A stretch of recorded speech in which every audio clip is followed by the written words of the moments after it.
Geneva, it's her prayer life. She's just been a warrior, a prayer warrior. When I think of Leroy and Geneva, I think of Geneva's heart for prayer and how I always hoped and wished that I could have that same just expectancy and sureness.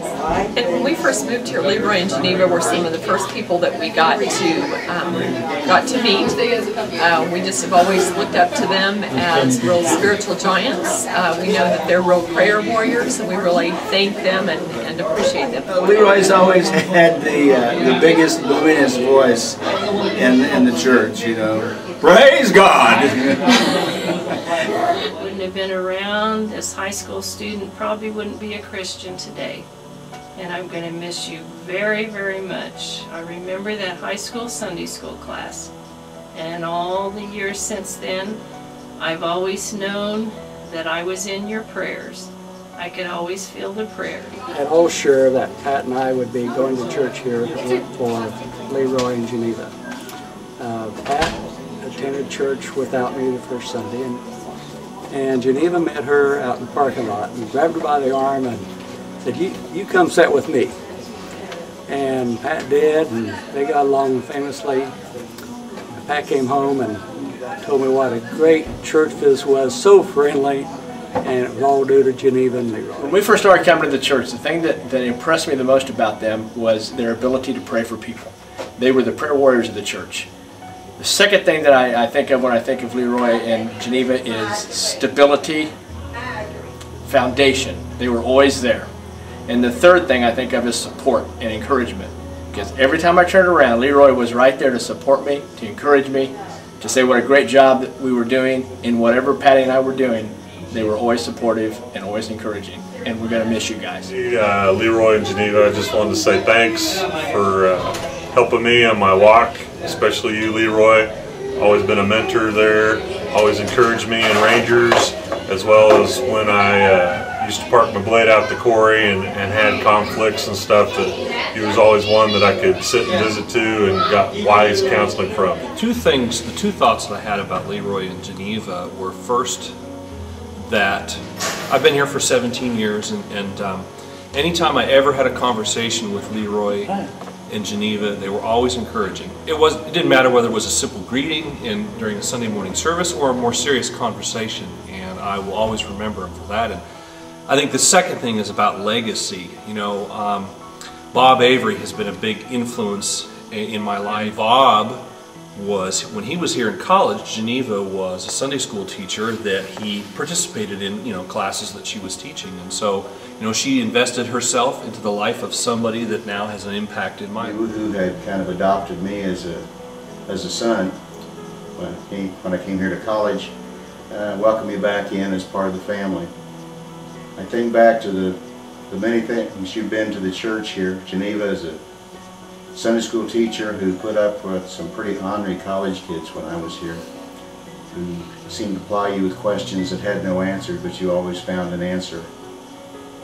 You also were a great counselor for people then and people through the years, and I think probably the only thing that approaches the national debt is probably your telephone bill, and still counseling with people even to this day. Leroy, I remember the many years you driving those old buses for the church, taking us to rallies, keeping the young people going and keeping that bus going, although I don't know how you did it. It must have been a wing and a prayer. Thank you for your work as a deacon in the church, as the treasurer. I even thank you for turning the treasury over to me, although at the time I wasn't sure. That was a good thing for me. But I thank you most of all for your faithfulness to the church, what you've meant to the church. You've been prayer warriors, you've been faithful in leadership, given so much to the church for 64 years. To this church, and that's amazing to have someone be a part of a fellowship for that long. Before I forget it, in the last month you celebrated 66 years together. Congratulations on your anniversary, and also on your 90th birthday for both of you this month. We love you, we'll miss you, but we know you're going in God's plan. When I received the news that Leroy and Geneva Furey were moving, I at first thought, hey, maybe they'll come to Florida. I can always use a few more prayer warriors down here. And then I got the news that they're going to South Dakota. Leroy and Geneva, I want you to just think for a minute. South Dakota, snow, ice, cold. Florida, warm, sunshine, palm trees. Well, we're happy for you. Hard to imagine First Assembly of God Manhattan without Leroy and Geneva Furey. I went back in my files and checked, and I believe that they have been a part of that church under the leadership of some 15 or more senior pastors. You know, Leroy and Geneva, you have been pillars in that church for some 70 years. You've been faithful church members. You've been faithful, hardworking leaders.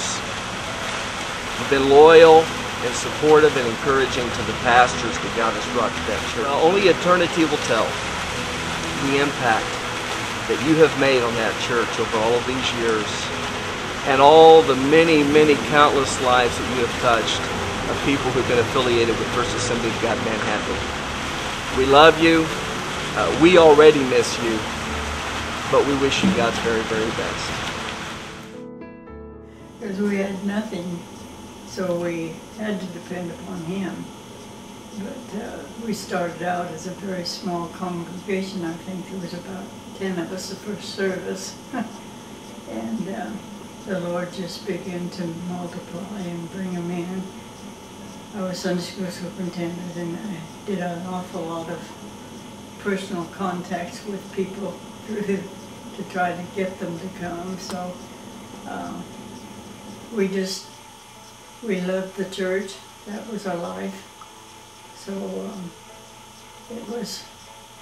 it was a wonderful time. We started out in the early days of the church where we always had a long, just a prayer service for the church, at the church.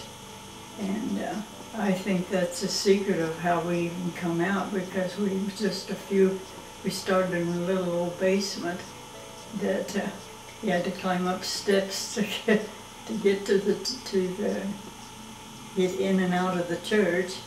And we just held on, and then what a victory it was when we decided to build the church. And the pastor at that time had the vision to build it, but God blessed him, and he built the church, and that's where we started growing. And then when we could have a place to meet rather than a basement. So, but it was an exciting time because we saw impossible things happen.